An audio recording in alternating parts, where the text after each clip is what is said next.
Els Rijneker is a speech therapist with a clinic in Amsterdam for people with dyslexia, reading and writing problems.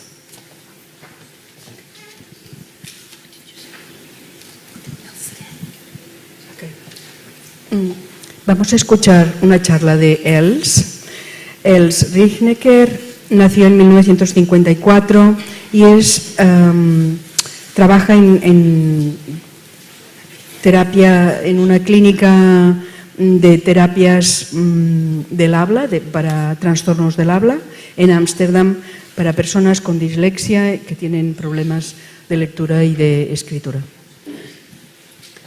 She has been a member of the TS since 1998, editor of the Dutch TS magazine TEOSOFÍA since 2000 and editor-in-chief since 2004. Es miembro de la Sociedad Teosófica desde 1998 y es la editora de la revista holandesa que se llama Teosofía o Teosofía desde el año 2000 y además es la editora de la misma revista desde 2004, la jefe de redacción. She is a member of the executive committees of the Council of the International Theosophical Center in Naarden, of the European Federation of National Societies, the EFTS, and she is also an additional member of the General Council of the TS in Adyar. Es miembro del Comité Ejecutivo del Consejo de la Sociedad Teosófica Internacional en Naarden y además es miembro de la Federación Europea de la Sociedad Teosófica y además es miembro del Consejo General de la Sociedad Teosófica de Adyar. She was a member of the Dutch National Board from 2002 till 2015, and she was the General Secretary of the Dutch section from 2009 till 2015. Fue miembro del Consejo Ejecutivo Nacional de Holanda desde 2002 hasta 2015 y además fue la Secretaria General de la sección holandesa desde 2009 hasta 2015. And lastly, she has given talks on several occasions and visited theosophical meetings in Adyar, Finland, France, Germany, Greece, Ireland, United Kingdom, Portugal and Spain. Ha dado charlas en diferentes ocasiones y ha visitado y ha participado en encuentros teosóficos en Adyar, Finlandia, Francia, Alemania, Grecia, Irlanda, el Reino Unido, Portugal y España. So we now give you Els Rijneker. Así que con todos ustedes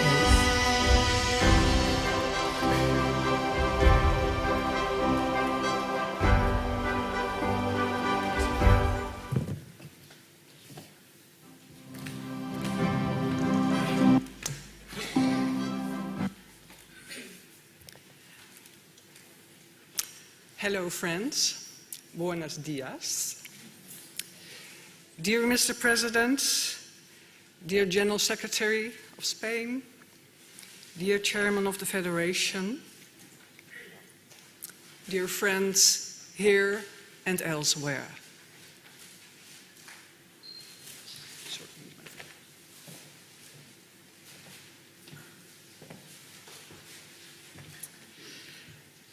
My congratulations to the Spanish section for choosing this theme for the 38th European Congress. It offers many opportunities to reflect upon. We could, of course, choose to do it here and now, this pondering, in complete silence. As a matter of fact, that would be an excellent idea. So many spiritually inclined people meditating together here in this auditorium. What a beautiful energy this would create.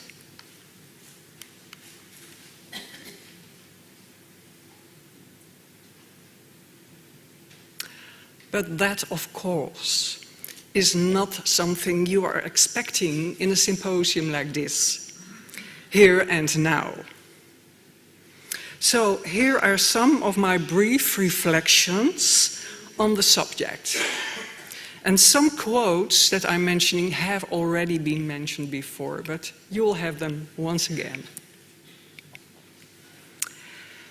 Let us look at the title of the Congress, the exact wording of it, and let us try to find some common definitions. This symposium talk will cover what is Theosophy, what is meant with away, what is consciousness and what is universal consciousness, and how to reach this universal consciousness.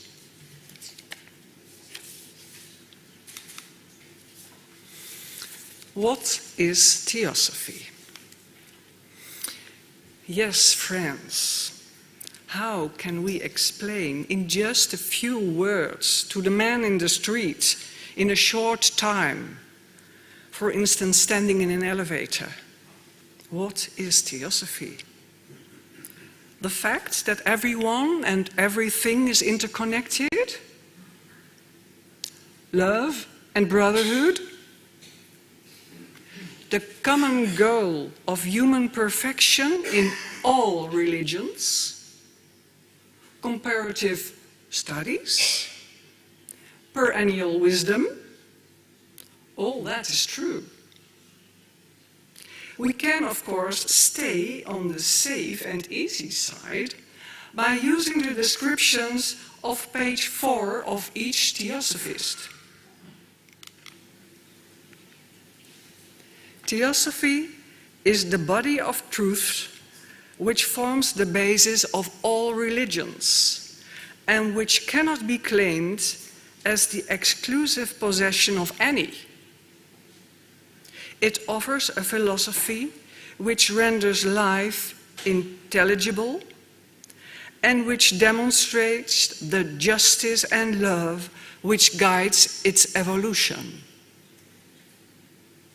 It puts death in its rightful place as a recurrent incident in an endless life, opening the gateway to a fuller and more radiant existence.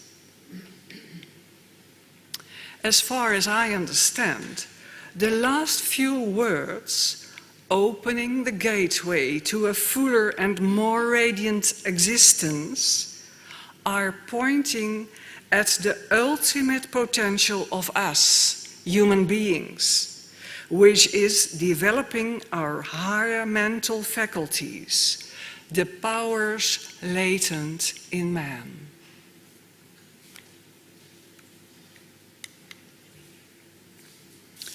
What is meant with away? There does not seem to exist one specific method or way to reach this radiant existence. There are many ways leading to Rome, or in this case, to Barcelona. We, as human beings, can only start from the point where we are, here and now. As we all have different ages, cultural backgrounds, educations, families, and personal sensitivities, the way inevitably will be different for all of us. So the term away is correct, and this is a blessing. Otherwise, life would become so uniform and boring.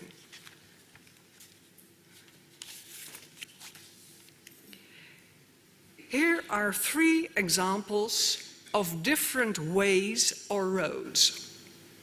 1. H.P. Blavatsky, one of the founders of the Theosophical Society, wrote something about the way and the difficulties we will encounter on the road that we can choose to follow in order to reach our higher faculties. I will now give a quote which has already been mentioned before, but we'll look at it just the same. It's the text of HPB, of course. There is a road, steep and thorny, beset with perils of every kind, but yet a road. And it leads to the very heart of the universe. I can tell you how to find those who will show you the secret gateway that opens inward only and closes fast behind the neophyte forevermore. There is no danger that dauntless courage cannot conquer. There is no trial that spotless purity cannot pass through. There is no difficulty that strong intellect cannot surmount. For those who win onward, there is a reward past all telling, the power to bless and save humanity. For those who fail, there are other lives in which success may come.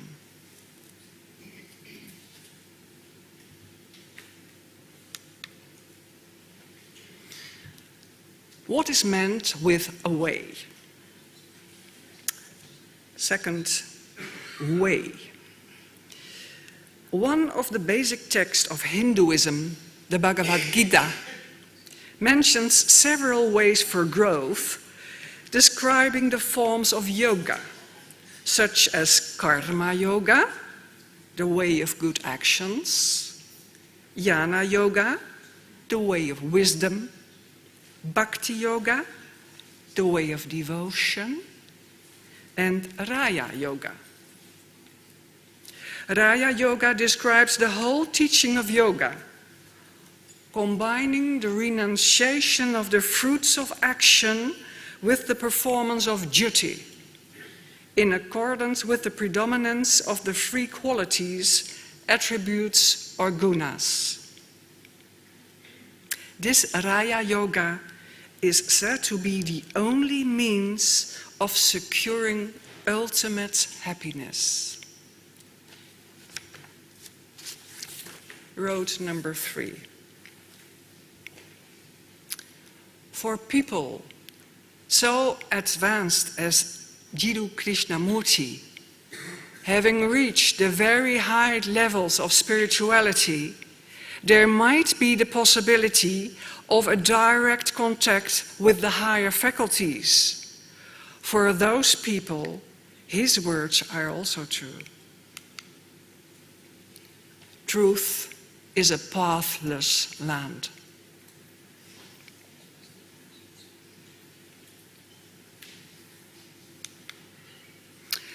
What is consciousness and what is meant with universal consciousness? The term consciousness comes from con and skio and could mean with and discern, know. According to the 7th edition of the Oxford Advanced Learners Dictionary, consciousness is first the state of being able to use the senses and mental powers to understand what is happening. Second, the state of being aware. In order to dive into an explanation of the different forms of consciousness, it is necessary first to talk about the kingdoms in nature. Theosophy asserts that life is everywhere and in everything. There is no dead matter, because each atom has a living, vibrant nucleus. This is the vibrant hidden life. the miracle of life in its very essence. This life can be called consciousness. The ways of expressing, however, are limited to the faculties of the specific kingdoms of nature where this consciousness is inhabited. Minerals and stones are motionless, but are said to have this very pure level of spirituality. Kim-Dieu talked about it. Plants can grow, blossom, have seeds, and spread themselves. Animals have a nervous system and can walk and think instinctively. The human kingdom, however, has the potential of not only be driven by instincts and of thinking of concrete matters, but can also reflect on abstract matters such as where do we come from, on art and on beauty. A human being has the potential to reach the mystical levels of unification with spirit.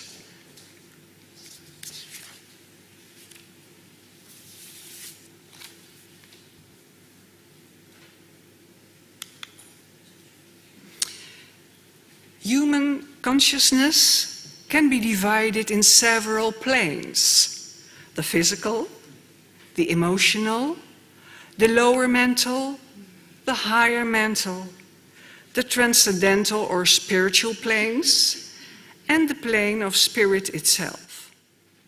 This figure comes from the process of self-transformation by Vicente Hao Chin Jr. It shows the lower triangle of the personality, or outer self, and the higher triangle of the individuality, or inner self. The line between this lower and higher triangle, quite strikingly an essential opportunity for us in the human stage, is right in the middle of the mental faculties, between the lower and higher mind. In the Netherlands, in the Dutch language, the word for human being is mens, which is the Latin word for mind. Isn't it ironic that we are using the word mens so often, but most of the time are behaving impulsively without real thinking? The great challenge, therefore, is that we need to discern whether we are influenced by the personal planes of desire of our body, emotions and thoughts, or by the impersonal levels of the inner self.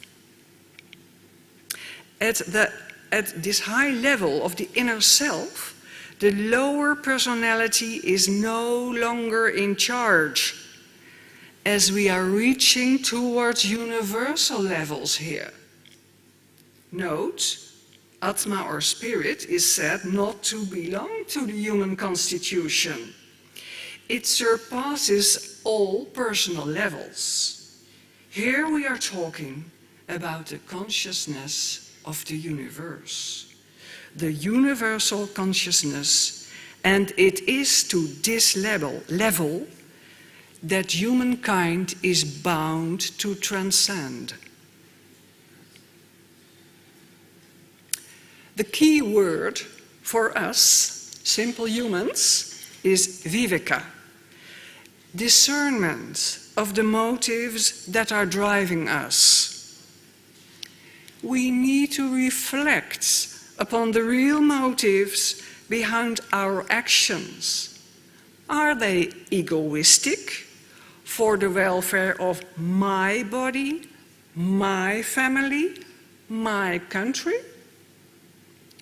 Or are they of an altruistic nature, for the welfare of everyone, people, animals, nature, the cosmos, whether this is at my personal disadvantage or not.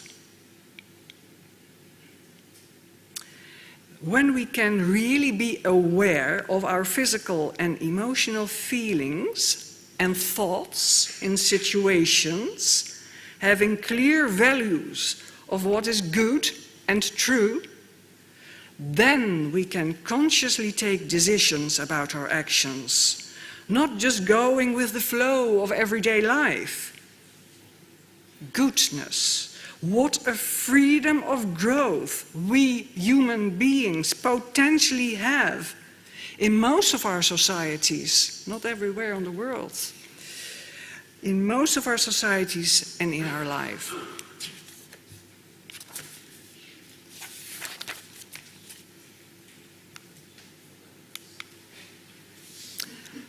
How to reach this universal consciousness?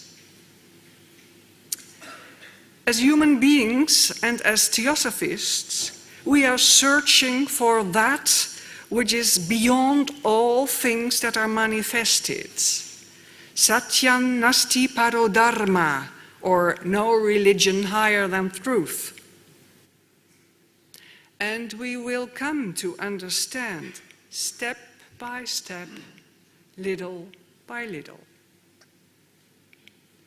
We will need many lives to grow and learn, and will in the end all reach the stage of transcendence together as mankind on the levels that are not personal.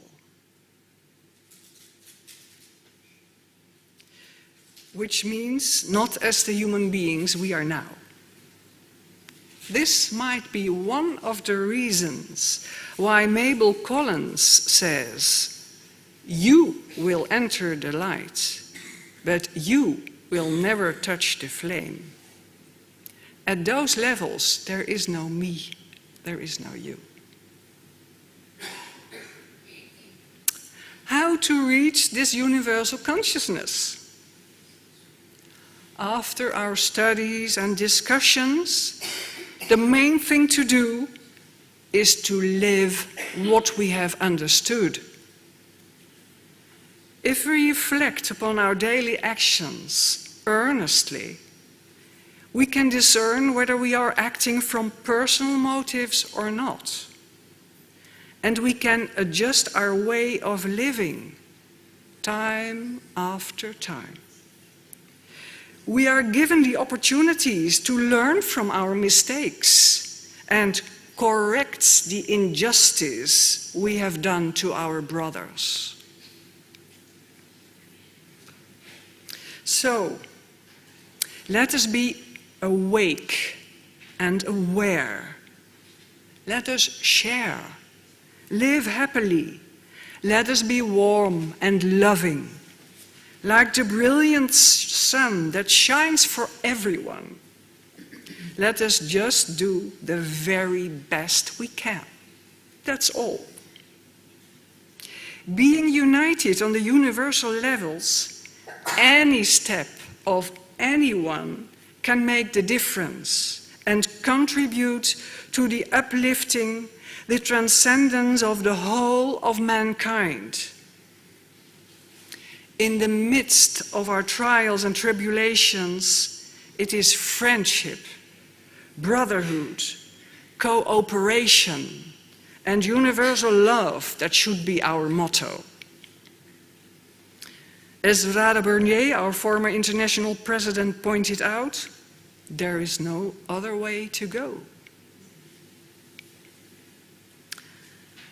How to reach this universal consciousness?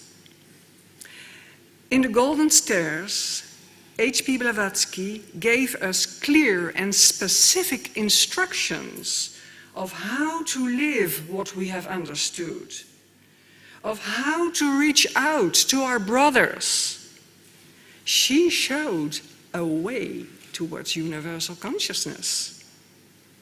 Let us conclude with her powerful words.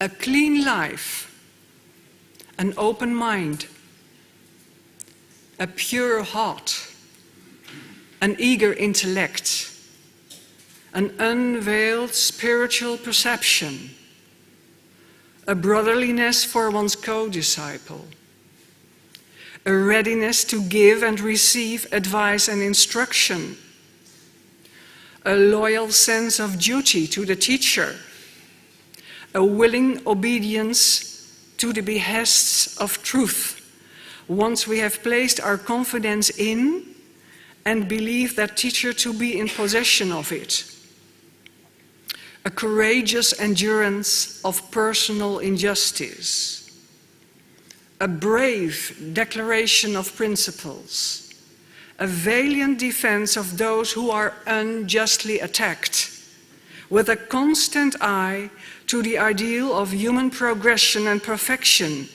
which the secret science depicts.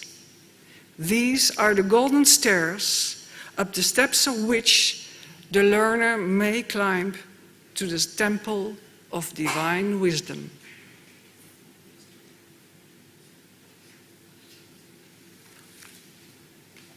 Friends, I salute the highest in each and every one of yours. Shanti.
Buenos días.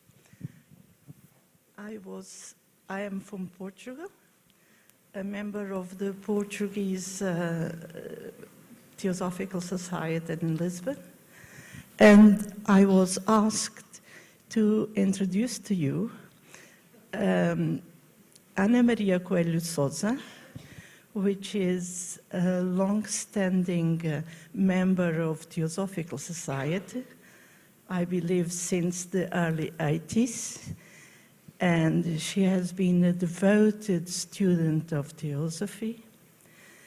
And besides a lady of great knowledge, she has a wonderful and warm personality. And we, as Portuguese, are very honored to have her as our president of the Portuguese Society. So you have now Ana Maria Coelho de Sousa. Thank you.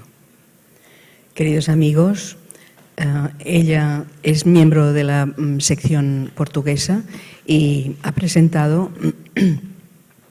a la próxima ponente, que es Ana Maria Coelho de Sousa. Ana Maria es miembro de la Sociedad Teosófica desde hace muchísimos años y trabaja muy duro para la sección. Se siente muy honrada de poder presentar a Ana Maria, que es una persona todo corazón y todo bondad.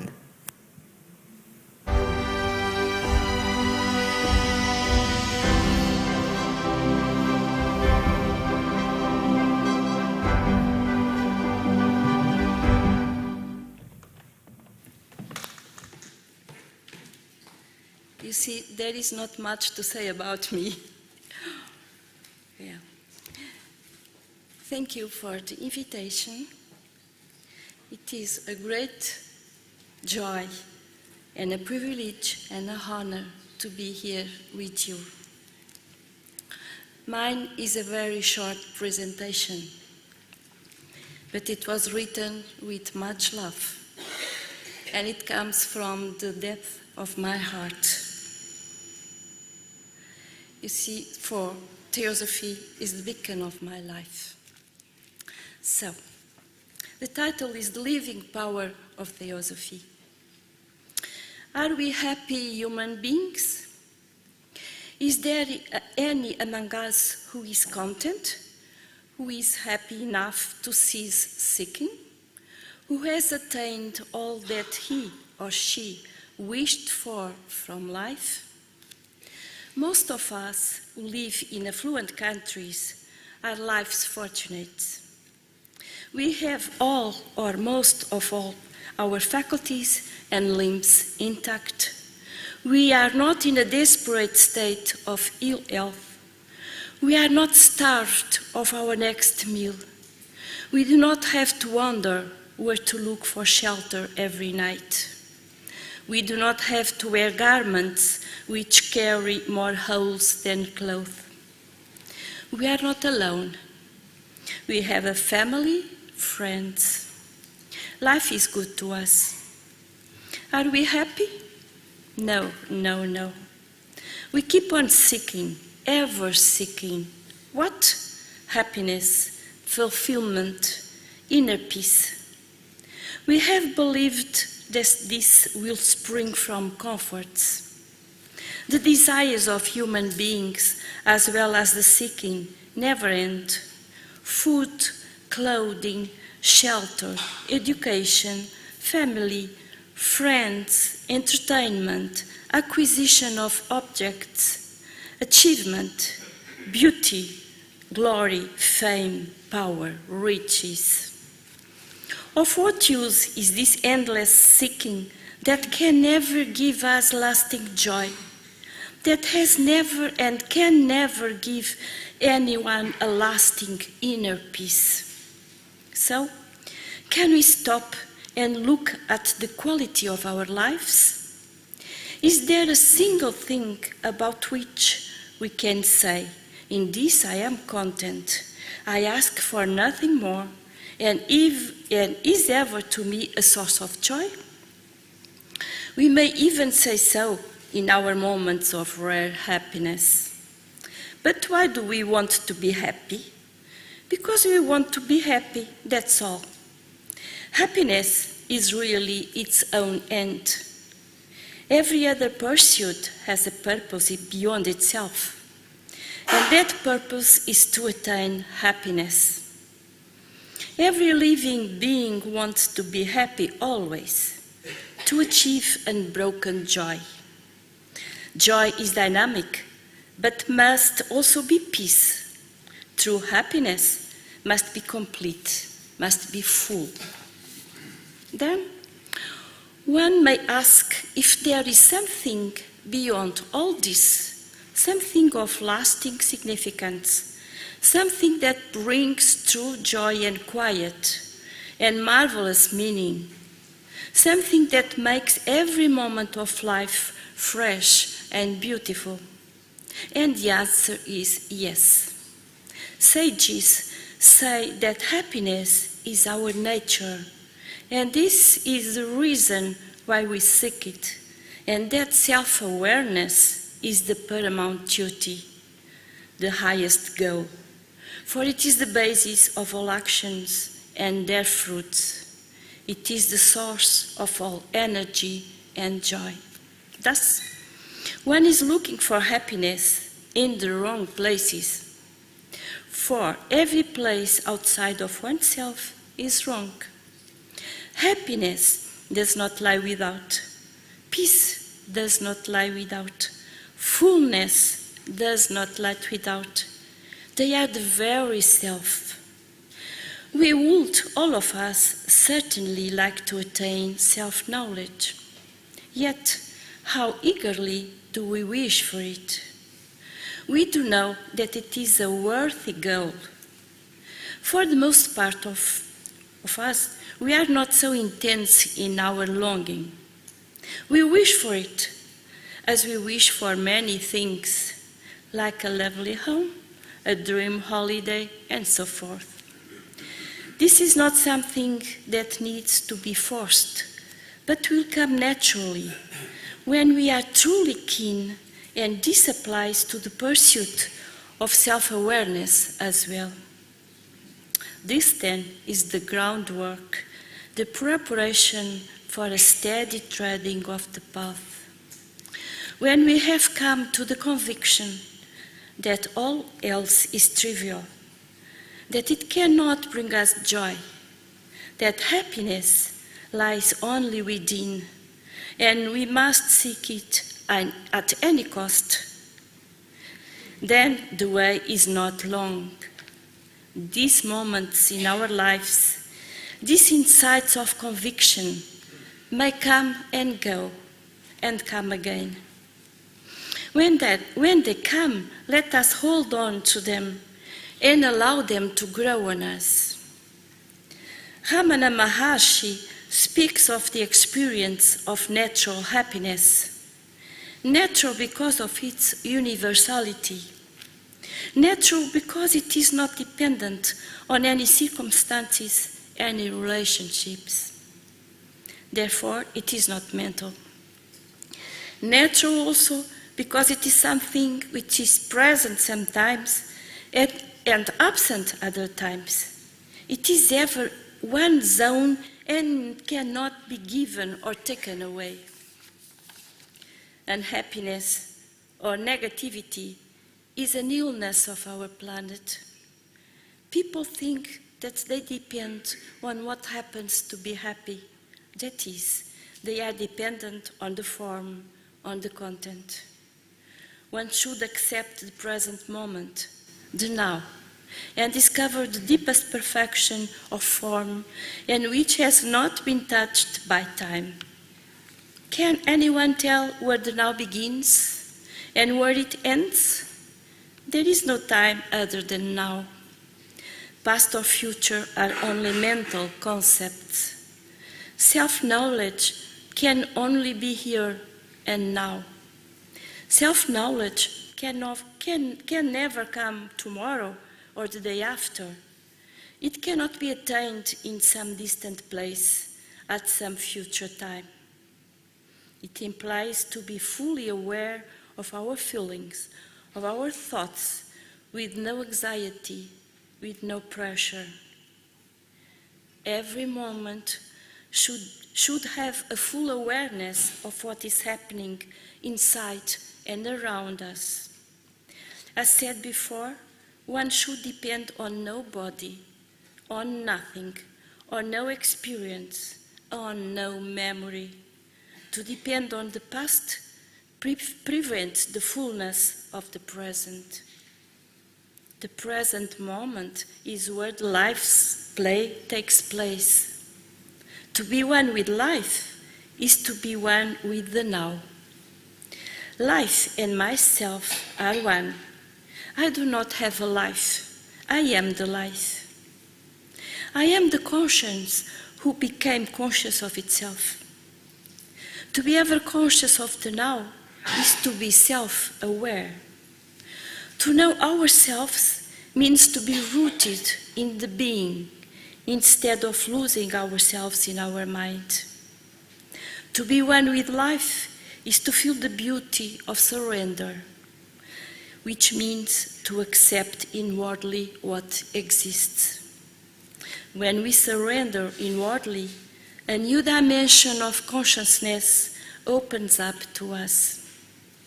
So one must surrender, but very few of us are prepared to surrender, to give up our ego world, our pet ideas, our special welfare schemes.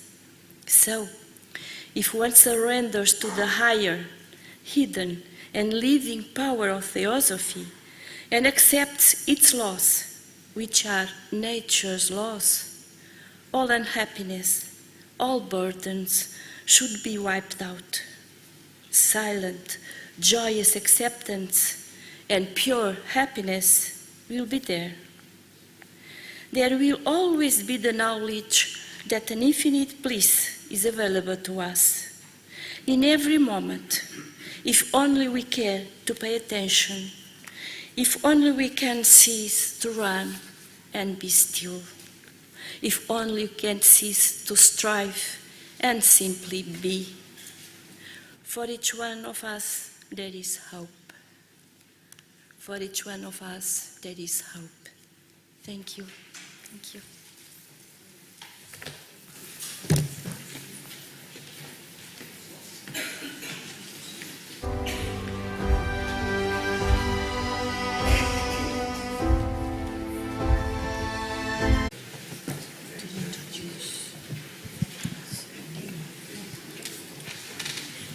So, Els Rijneker is a speech therapist with a clinic in Amsterdam for people with dyslexia, reading and writing problems.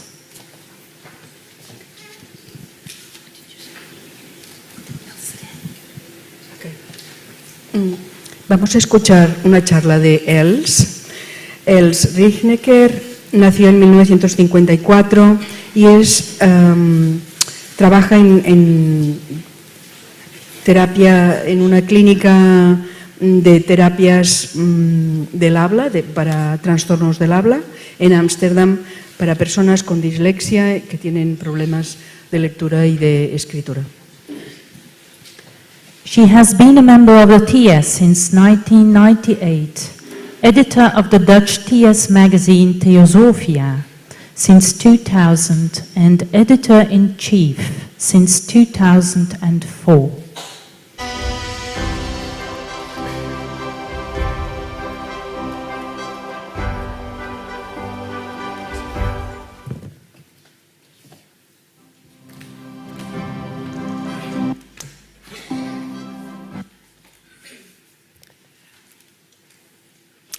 Hello, friends. Buenos dias. Dear Mr. President, dear General Secretary of Spain, dear Chairman of the Federation, dear friends here and elsewhere.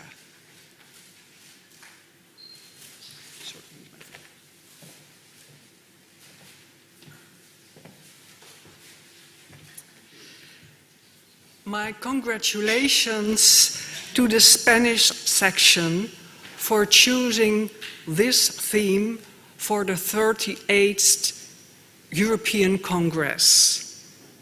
It offers many opportunities to reflect upon. She was a member of the Dutch National Board from 2002 till 2015, and she was a General Secretary of the Dutch section from 2009 till 2015.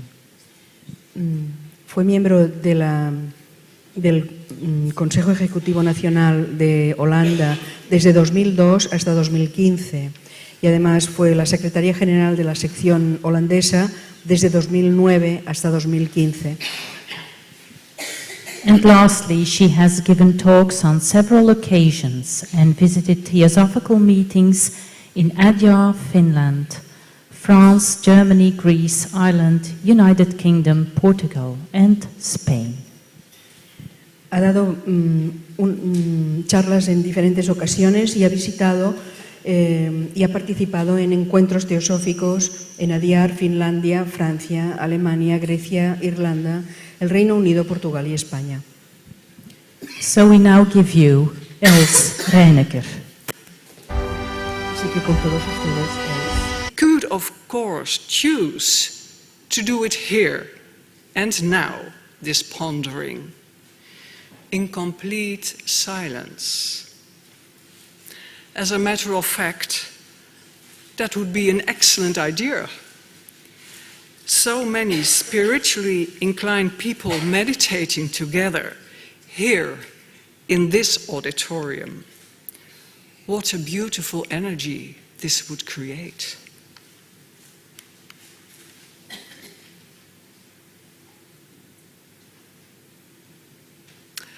But that, of course, is not something you are expecting in a symposium like this, here and now. So here are some of my brief reflections on the subject. And some quotes that I'm mentioning have already been mentioned before, but you'll have them once again. Let us look at the title of the Congress. Es miembro de la Sociedad Teosófica desde 1998 y es la editora de la revista holandesa que se llama Teosofía o Teosofía desde el año 2000 y además es la editora de la misma revista desde 2004, la jefe de redacción.